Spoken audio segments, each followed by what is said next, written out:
Hello, and welcome to Basic HiPPA Training for Covered Entities. My name is Abner Weintraub, and I'll be your instructor for this course.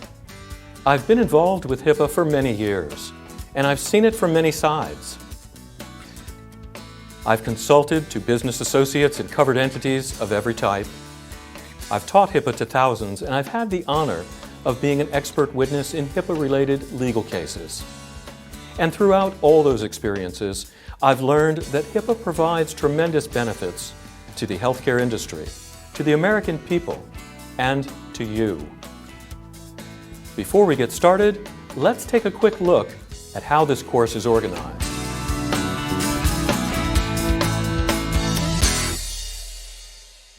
In Section 1, Understanding HiPPA, you'll learn what HiPPA is and what it's all about. First up in Section 1 is HiPPA Basics. Then I'll talk a bit about how HiPPA changed in 2013 with the final rule. We'll cover important HiPPA terms you need to know. We'll look at HiPPA's history, HiPPA yesterday, today, and tomorrow. I'll talk about privacy rule basics. We'll cover HiPPA compliance requirements. You'll learn why HiPPA is needed in the first place. Then I'll be covering security rule basics. We'll learn about patient rights under HiPPA. And finally, in Section 1, I'll be covering penalties for HiPPA violations.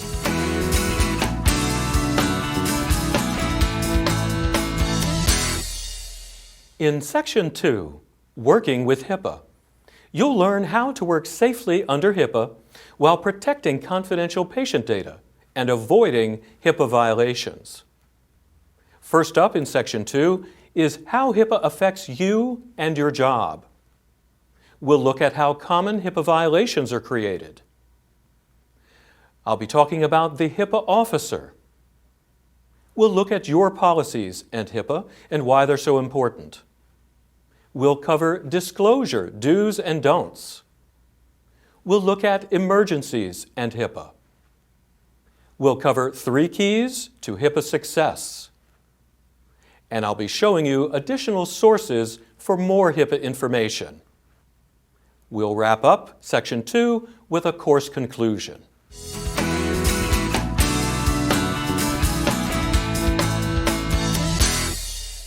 HiPPA is the main medical privacy law in the United States. HiPPA law applies in all of the U.S. and its territories, such as Puerto Rico, Guam, the Virgin Islands, American Samoa, and the Northern Mariana Islands as well. Several different HiPPA rules are part of HiPPA law. The 2 most important rules for HiPPA entities are the privacy rule and the security rule. The privacy rule requires strong protections for patients' personal and confidential health information and gives patients certain specific rights over their health information.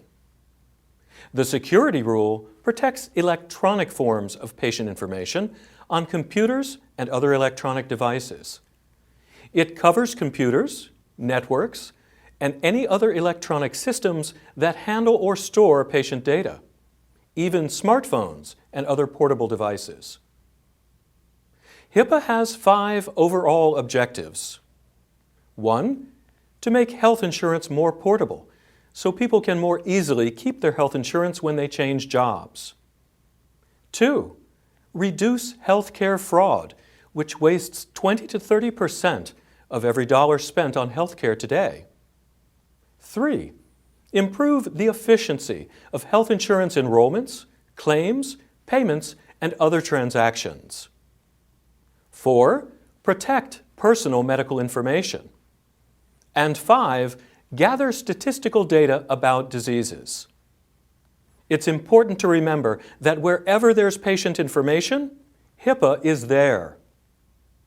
HiPPA protects all individually identifiable patient information, no matter what form it's in or where it's located. HiPPA covers paper records, electronic records, telephone, email, computers, and other systems. It doesn't matter if an entity creates or receives it, or whether it's new or old, if something contains information about a person's health, past, present, or future, it's protected by HIPAA. HIPAA gives all patients specific rights over their medical information. But HIPAA is about the business of healthcare, not the practice of medicine.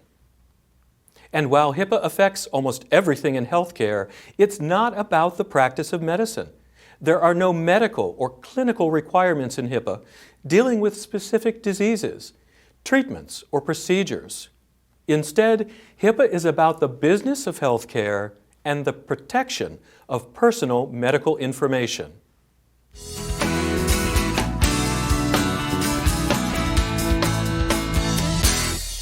HIPAA created many new terms and phrases.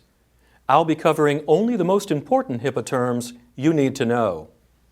First, covered entity, abbreviated CE. This is any entity that is covered by the HIPAA regulations and who must comply with HIPAA. There are several types of covered entities, including medical providers, such as medical practices, clinics, hospitals, and nursing homes. Health plans are also covered entities. These are health insurance plans and providers. And the third category are clearinghouses. These are firms that translate HIPAA transactions, like claims, from one format to another. It's important to note that nearly all medical providers are covered entities and must comply with HIPAA.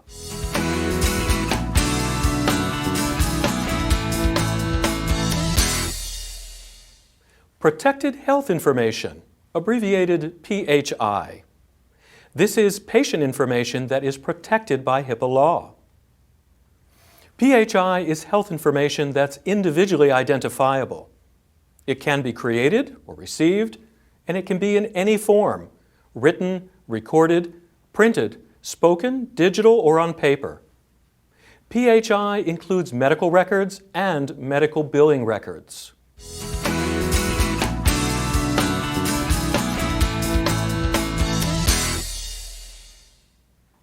Business associate, abbreviated BA. A business associate is a person or a firm not part of a covered entity's own workforce, who does work or provides services for a covered entity or another business associate, and who uses PHI in that work. This is patient data. Until recently, BAs were not covered directly under HIPAA law, and they could not be prosecuted for HIPAA violations. But because of the HIPAA final rule, beginning in 2013, business associates and even their subcontractors must now comply with nearly all of HIPAA. Business associates can now also be prosecuted and penalized for HIPAA violations, just like covered entities. Under the 2013 HIPAA final rule, business associates must now ensure that all of their own subcontractors and vendors who are exposed to confidential patient data also meet the HIPAA requirements.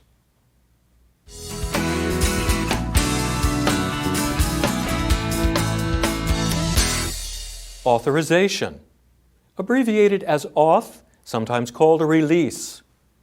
This is a patient consent or permission form that is clearly defined in HIPAA law.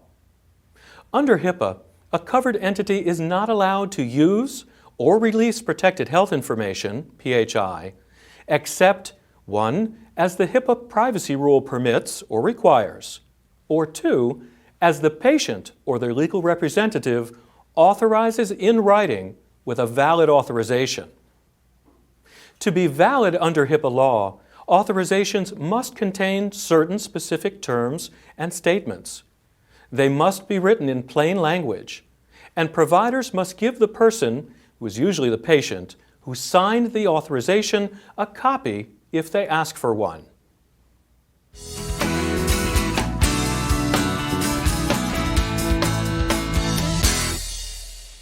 Disclose. To disclose is to give out or release protected health information. Disclosures can be lawful and appropriate, like disclosures for treatment, payment, and healthcare operations. Disclosures can also be unlawful, and an unlawful disclosure is a HIPAA violation.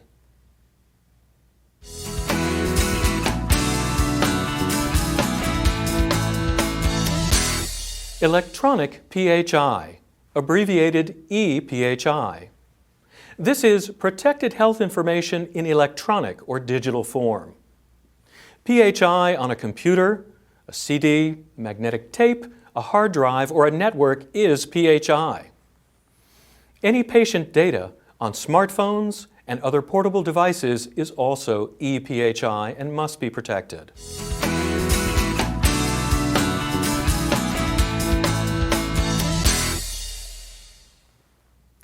Minimum Necessary Rule, abbreviated MNR. The Minimum Necessary Rule says that for any use, request, or disclosure of PHI, only the minimum necessary information that is actually needed should be used or disclosed. Covered entities and business associates must make reasonable efforts to limit the information used or disclosed to the minimum necessary. The minimum necessary rule does not apply in 4 particular situations. 1. Uses or disclosures for treatment. 2. Disclosures made directly to a patient of their own PHI or that of their minor children. 3. Disclosures based on a valid authorization. And 4. Disclosures that are required by law. Note that disclosures that are merely permitted by law, but not required by law, must also be kept to the minimum necessary. All other uses and disclosures of PHI should be kept to the minimum necessary whenever possible.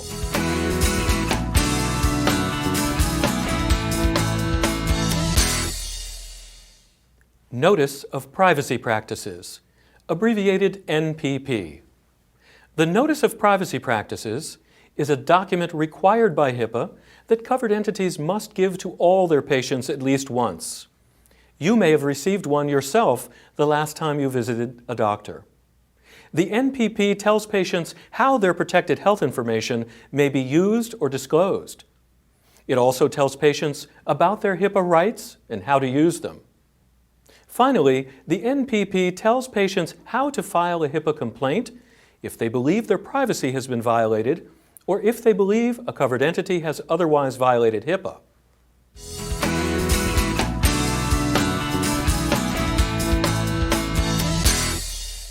Treatment, Payment, and Healthcare Operations, abbreviated TPO. These are 3 routine categories of PHI uses and disclosures that covered entities can make, with some limitations, with no patient authorization required. A covered entity can use or disclose PHI for its own treatment, payment, and healthcare operations without an authorization.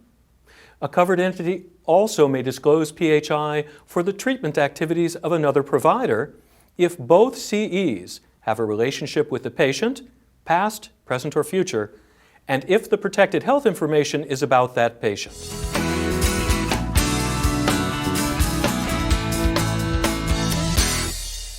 Medical entities first began complying with HIPAA in April 2003, when HIPAA's privacy rule became effective.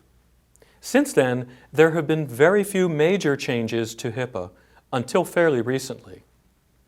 The HITECH Act changed HIPAA in 2009 and 2010. HITECH changes to HIPAA included tougher HIPAA enforcement and higher fines for violations, mandatory investigations for willful neglect violations, mandatory fines for willful neglect violations. Patients must be notified when their personal health data is lost, stolen, or compromised. HIPAA began to apply to electronic health records due to the HITECH Act. Vendors to healthcare providers had to begin complying with certain parts of HIPAA.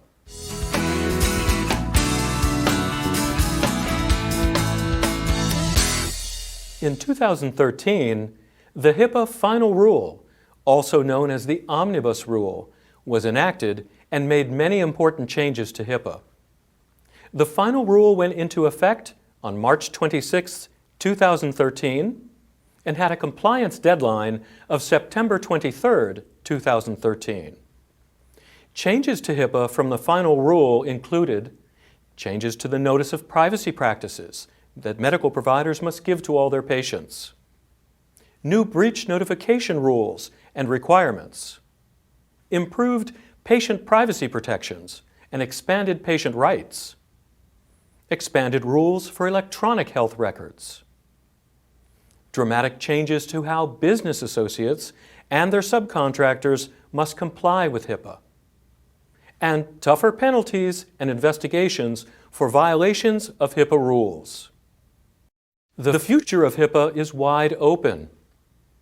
No new major changes are planned at this time, but incremental changes are expected over the next few years. We can certainly expect that HIPAA enforcement and audits will ramp up.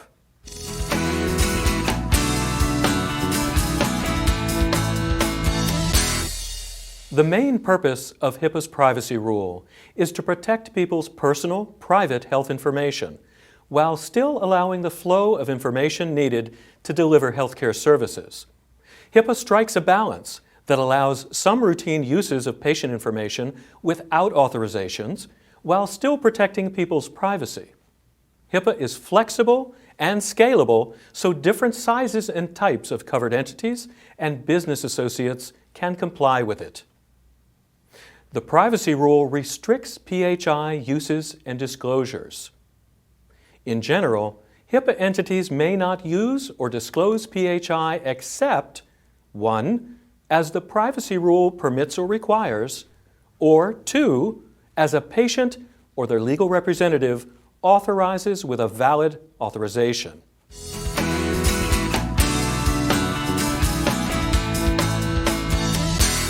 To be HIPAA compliant means that a covered entity or a business associate is doing everything that HIPAA requires. Some of HIPAA's compliance requirements include creating privacy policies and procedures, assigning a HIPAA officer, which is optional for business associates, training the workforce on HIPAA and the entity's own policies, providing data safeguards, addressing privacy complaints, and forbidding retaliation for filing a HIPAA complaint or assisting with a HIPAA investigation, keeping and retaining required documentation. Note that failure to fully comply with all of HIPAA's requirements is a HIPAA violation. In fact, each compliance requirement that an entity fails to comply with is a separate HIPAA violation. This means that fines for HIPAA non-compliance can add up to large amounts very quickly.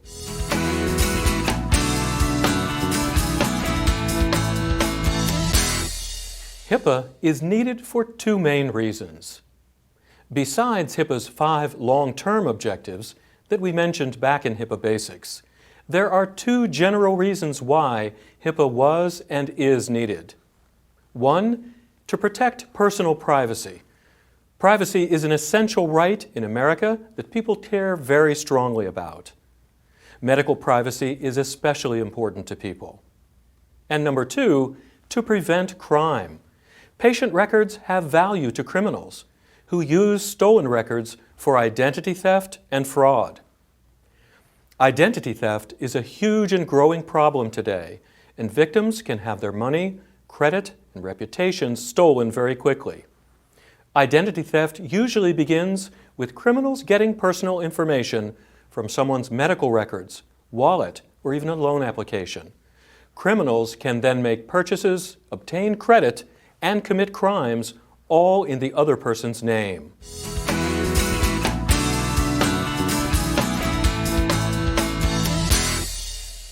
The HIPAA security rule protects ePHI, electronic PHI.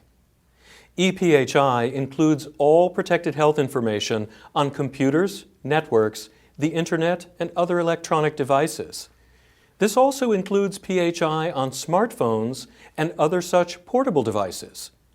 Regardless of your job, you must protect all types of PHI as you use, transmit, or handle it.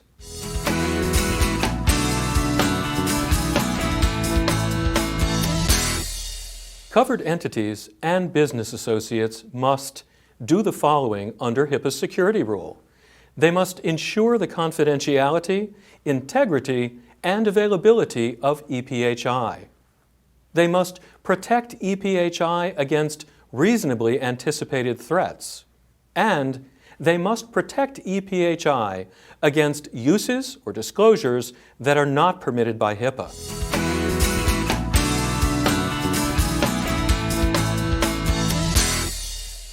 Here are some tips for safe computing and protecting EPHI. Never access medical or billing records of family, friends, or others unless you are authorized to do so. This includes your own medical and billing records too. Use strong passwords and timed screensavers on all computers and workstations. Don't use a computer or access any patient data using someone else's password. And please don't give your password to others. Don't leave files containing EPHI open when you walk away from them. Scan for viruses, spyware, and other threats before installing new data or programs. Use encryption for emailing EPHI or don't email it. Always close, file, lock, shred, or properly dispose of EPHI when you are done with it. Beware of hackers and scammers impersonating authorized staff. Verify identities before giving anyone access to PHI.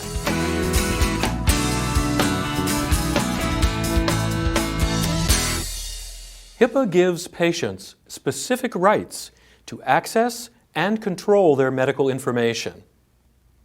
HIPAA gives all patients, including you, the following rights. The right to receive a Notice of Privacy Practices, the NPP. HIPAA requires covered entities to provide a copy to every patient.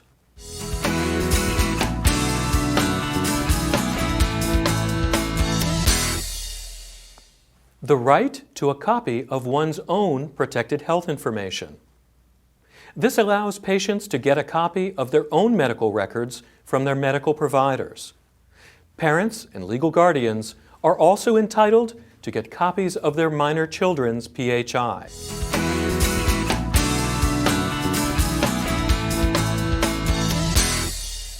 The right to request PHI amendments. This allows patients to request an amendment, a written note, to be added to their medical record. Covered entities do not have to agree to these requests, but may if the amendment is reasonable. Covered entities may refuse to add an amendment for two reasons. One, if the data in the record is already correct, or two, if someone else originated the data that's in the record.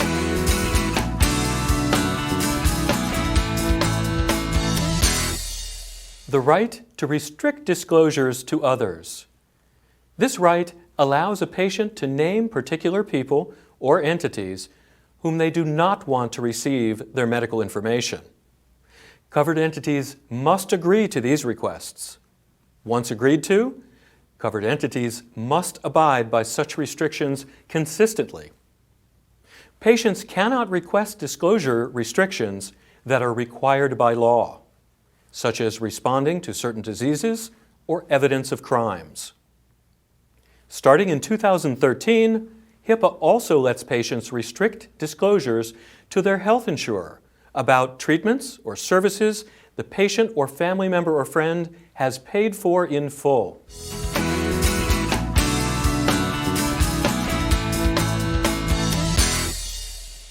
The right to receive PHI by alternate means. This right allows patients to ask providers to contact them at an alternate phone number or address. Two examples are when a patient asks that their mail be sent directly to a post office box and not to their home, or when a patient requests that phone calls go to the patient's cell phone and not to their home or work numbers.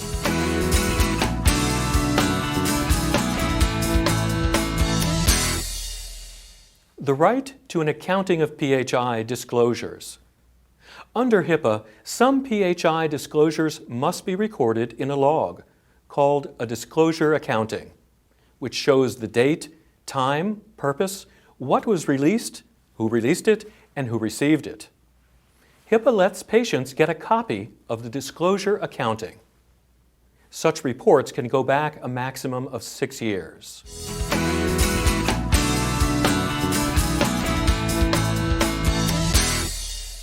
The right to file a privacy complaint. Patients may file a written complaint either with the covered entity where a problem happened or with the OCR, the HIPAA Enforcement Authority. Retaliation against a patient for filing a complaint is not permitted. Covered entities must respond to complaints within a reasonable time and must try to reduce any harmful effects created by a violation. Note that anyone can file a HIPAA complaint, not just patients.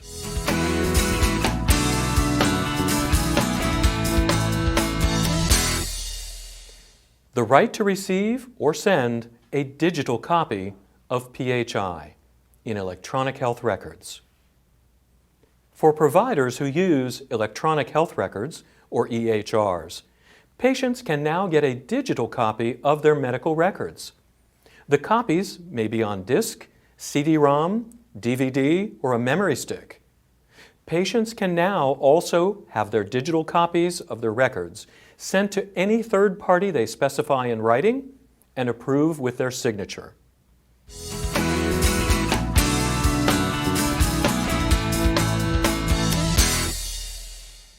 Penalties for HIPAA violations can be severe. HIPAA is enforced by the Office for Civil Rights, abbreviated OCR, which is a part of the U.S. Department of Health and Human Services.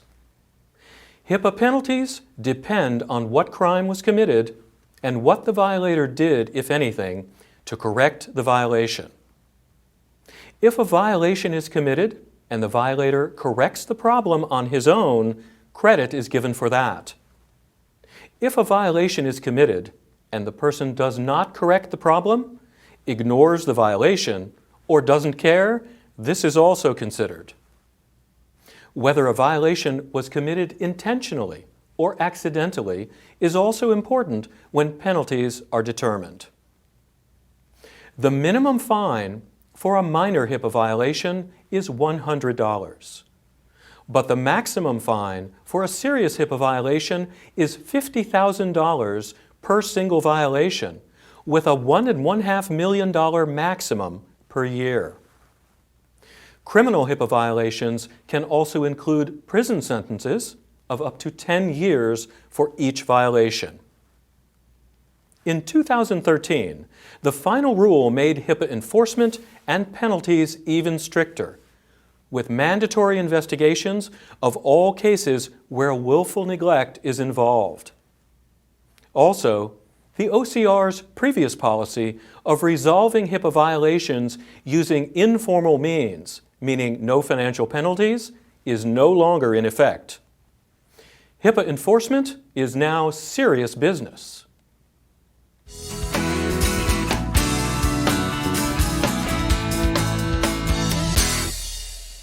And now, let's briefly review what we've learned in Section 1, Understanding HIPAA. We covered HIPAA basics, including the privacy rule and security rule, and I pointed out that these are the two most important parts of HIPAA for business associates and covered entities. We learned how HIPAA changed in 2013 with the final rule, including tougher enforcement and penalties. We covered the HIPAA terms you need to know. We looked at the history of HIPAA, yesterday, today, and tomorrow. We looked at privacy rule basics, HIPAA compliance, and why HIPAA is needed in the first place. I discussed security rule basics and security rule compliance. We looked at patient rights under HIPAA, and those are your rights too. We looked at penalties for HIPAA violations, which can be severe. In our next section, Section 2, we'll learn about working with HIPAA.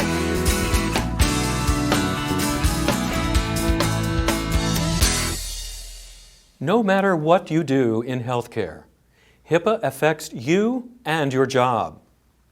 As someone who treats patients or who handles patient data, HIPAA requires you to do two things on a daily basis. One, protect PHI to the best of your ability.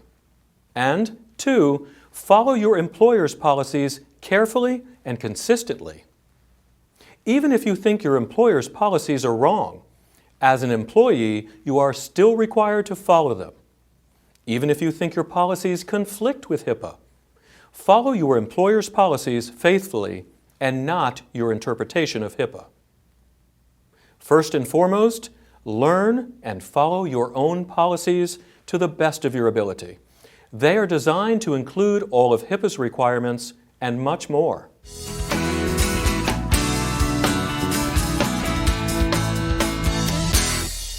HIPAA violations can happen in any organization. Some violations happen by accident or through carelessness. Others happen when someone steals PHI for personal or financial reasons. Regardless of how they are created, all HIPAA violations pose a serious threat. Let's look at the most common ways HIPAA violations are created. In some violations, employees discuss a patient's condition in an elevator, restaurant, parking lot, or other public place and are overheard by someone who knows the patient. In other violations, unshredded PHI is retrieved from a dumpster and used for identity theft or fraud. Curious employees sometimes browse medical records of family members, friends, celebrities, or other newsworthy patients. In some cases, employees are tricked by hackers or other criminals into disclosing PHI. Improperly trained or untrained employees can be careless with PHI and create a violation. Or terminated employees may gain access to company computers and steal or compromise PHI. In some violations, insiders with personal or financial problems take advantage of their employee access to steal PHI. Please note that compliance with HIPAA and handling PHI carefully will help prevent many types of common violations from happening. And preventing HIPAA violations is the best approach. While non-compliance with HIPAA is a violation, violations where PHI is wrongfully disclosed are much more serious than HIPAA non-compliance. It's always easier and less costly to prevent violations than to clean up the damages that result from them. Financial damages from violations can be huge, but the damage to a covered entity or business associate's reputation from a breach or violation is often more costly than the financial damages that result.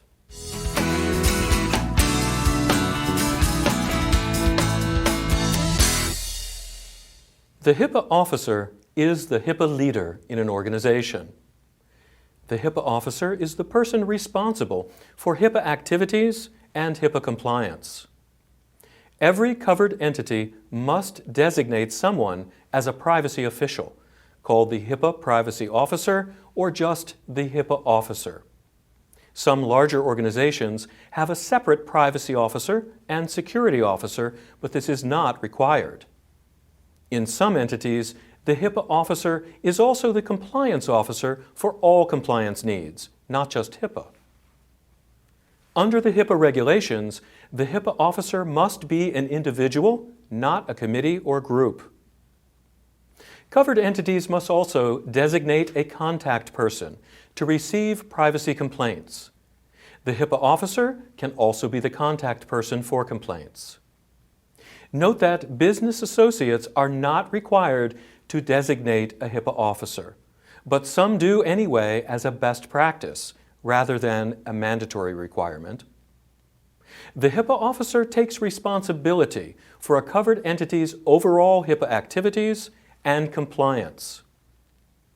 Who is the HIPAA officer in your organization?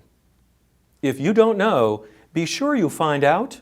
You should write down their name, phone number, and email address in case you have questions or need help with HIPAA. For business associates, you should know the HIPAA officer at each of the covered entities that you do business with.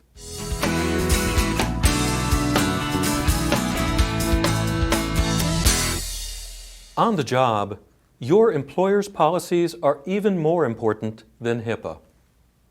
Policies are a HIPAA requirement because employees are not required or expected to read the HIPAA law or regulations themselves.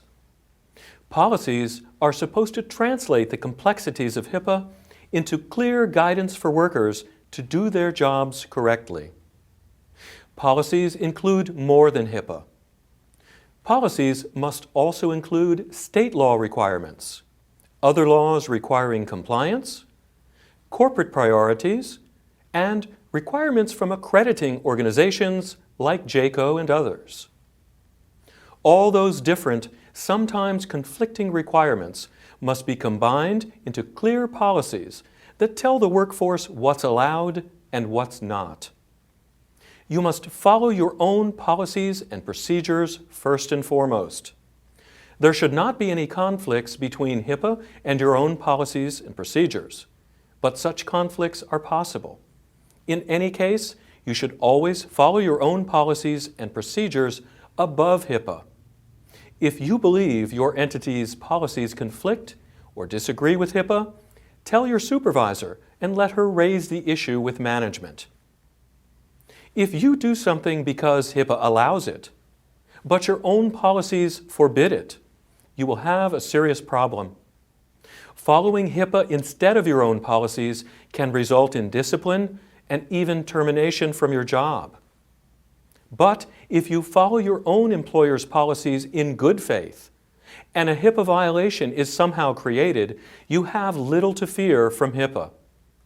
HIPAA regulations and the HIPAA Enforcement Agency, the OCR, are very forgiving in cases where a person acted in good faith and can show they had no intention of doing wrong.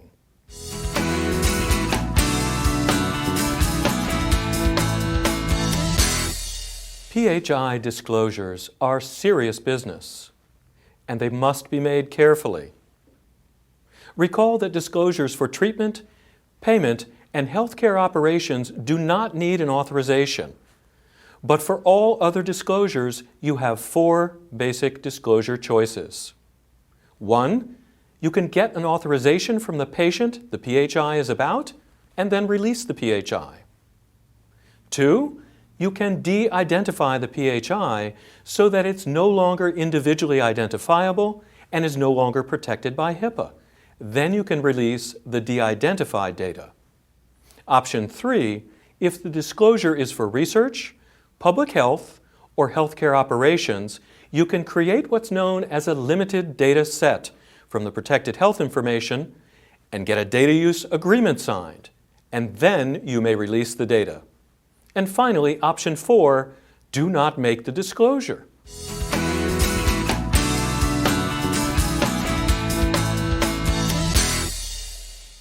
Remember, disclosures for treatment purposes and those made to the person who the records are about do not need an authorization or minimum necessary filtering.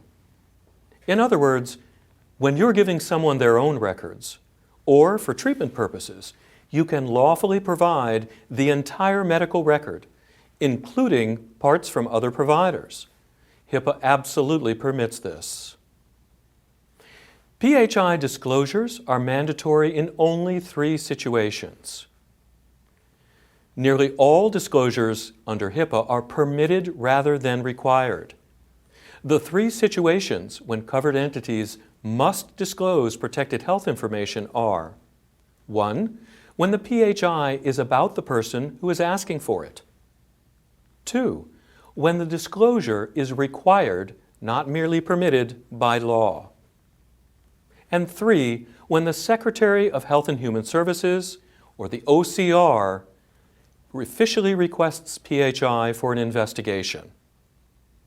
Remember, when a patient requests a copy of their own PHI, you must provide it to them. You should verify their identity according to your own policies and procedures, and you may charge a reasonable fee within HIPAA boundaries and state law.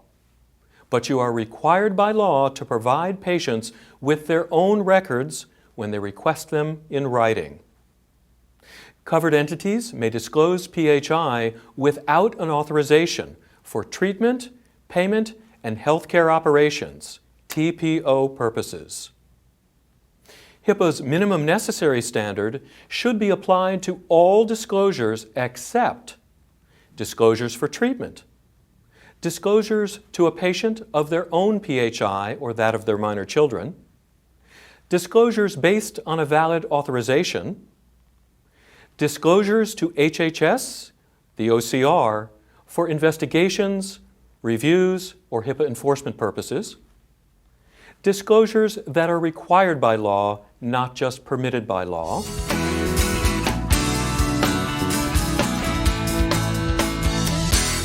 and limited disclosures to family and friends are permitted without an authorization. If the patient is present, a provider may discuss the patient's health information with a family member, friend, or other person if the patient agrees or when given the opportunity if the patient does not object. A provider may also share information with these persons if he or she decides the patient does not object. Providers may share or discuss only the information that the person involved needs to know about the patient's care or payment for care.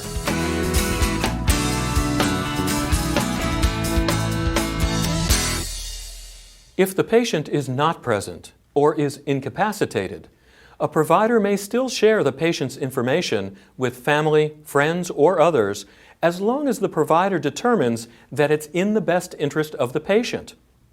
When someone other than a friend or family member is involved, the provider must be reasonably sure that the patient asked that person to be involved in his or her care or payment for care. The provider may discuss, once again, only the information that the person involved needs to know about the patient's care or payment. Note that providers are not required to document the patient's decision under HIPAA law. HIPAA doesn't require that a provider document the patient's agreement or lack of objection. However, a provider is free to document the patient's agreement or lack of objection in writing. Typically, this would be done in the medical record.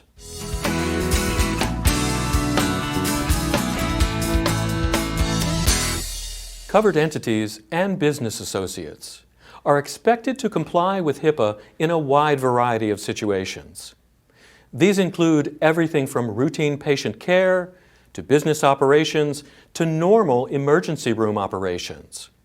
However, if you are ever in a situation where you must choose between privacy and a patient's life, you must always put the patient's safety and well-being ahead of HIPAA. After the emergency is over, you may have to fill out a report, document what happened, or reconstruct the appropriate records. But HIPAA will not penalize you for putting patient safety ahead of HIPAA, as long as you act in good faith. HIPAA also allows covered entities and business associates to temporarily ignore HIPAA's requirements in the case of genuine and declared national emergencies. Such emergencies include national security emergencies, like nuclear or biological attacks or war, and natural disasters, like extreme floods, storms, earthquakes, or major tornadoes.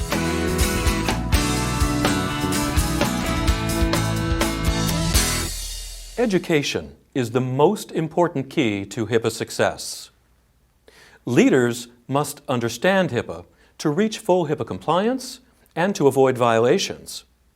HIPAA officers need to know as much as possible about HIPAA, state law, and other related laws. Workers at every level need to understand the risks to PHI and how to protect it. The IT department needs to know how to protect ePHI on computers, networks, and other electronic devices. After HiPPA training, everyone needs to stay aware of HiPPA and protect PHI at all times. The second key to HiPPA success is proper documentation. Be sure you keep HiPPA-related forms and paperwork up to date and well organized. Remember, your paperwork is the only evidence you have of your HiPPA compliance.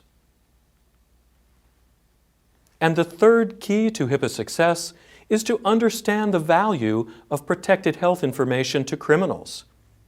PHI has a financial value to criminals. To the wrong people, PHI is worth money. In fact, PHI in a person's medical record is very similar to the information people carry in their wallets. And we all know how upset we would be if our own wallet were lost or stolen. Underground markets exist on the internet where people's PHI and other stolen personal information is bought and sold by criminals. And unfortunately, once PHI has been lost or stolen, it's nearly impossible to recover.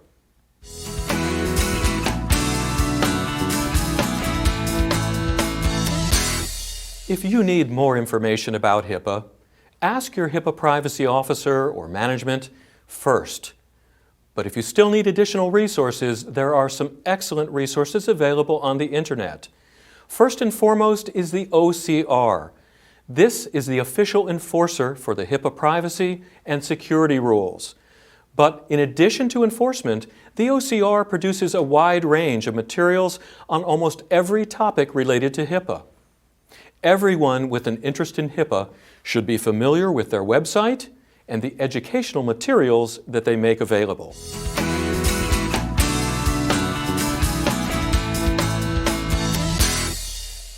Many websites offer access to the HiPPA law and regulations online, including the OCR. But our favorite is a version offered by Ohio law firm Bricker and Eckler. In our opinion, it is the simplest and easiest to navigate, and we highly recommend it.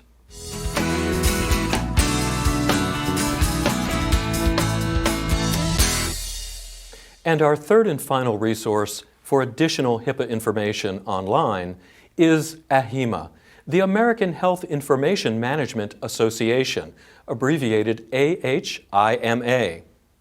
There are many national associations that concern themselves with HiPPA as well as privacy and security of health data. But the one we recommend for HiPPA information and resources is AHIMA. It was founded in 1928, and AHIMA has a spectacular library and produces some of the best HiPPA newsletters, books, and events.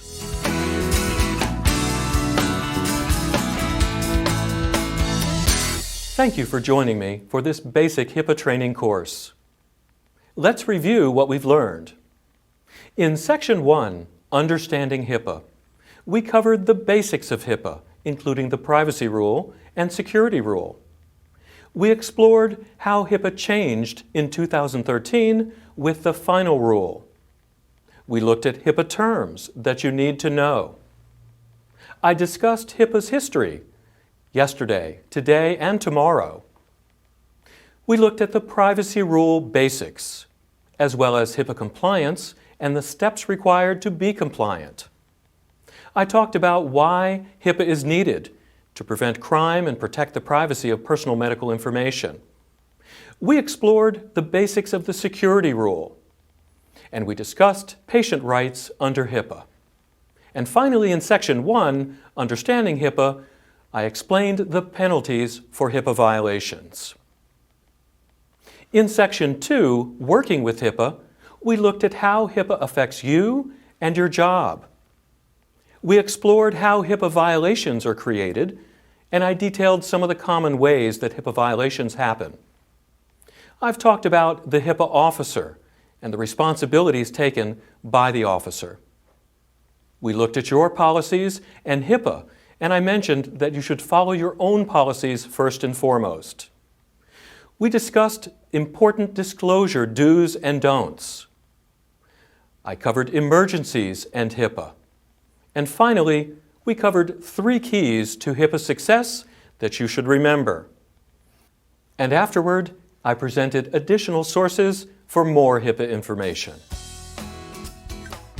This concludes HIPAA training for covered entities. Remember, you have a responsibility under HIPAA law to protect PHI and ePHI at all times. Thank you for joining.